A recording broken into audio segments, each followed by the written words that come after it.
unapoingia, ingia kwa kusifu. Unapotoka, toka kwa kushukuru.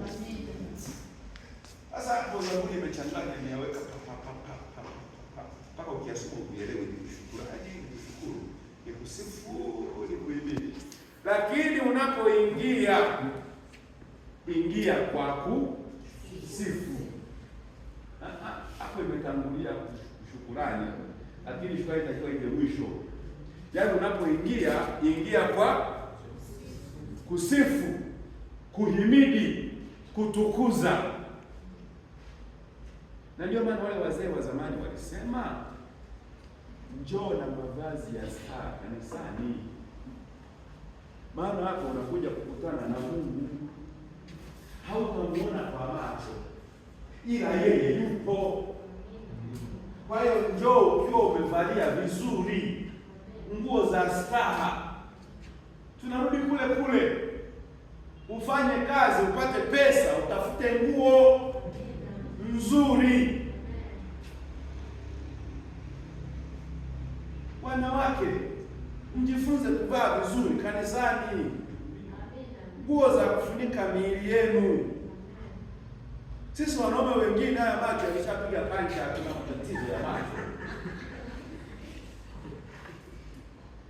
Kuna mahali tukitazama ibada zinavumilika kichwani zote, hatutaelewa kinachoendelea kwa sababu kuna mahali tunatazama.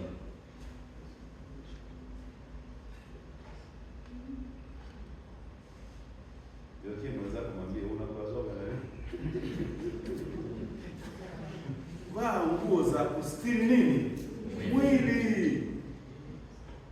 Mwanamke ana maeneo matano ya mwili wake ambayo anatakiwa yafichwe.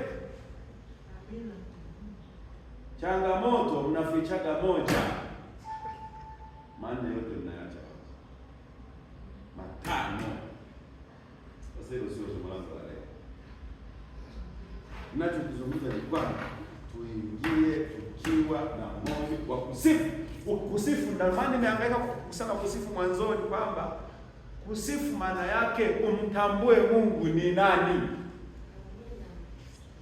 ana cheo gani, ni yupi, yani ni yupi huyo Mungu wako, ni yupi, anafananaje, ana cheo gani, anaonekanaje, alifanya nini, yani ni nani, ni yupi, yukoje.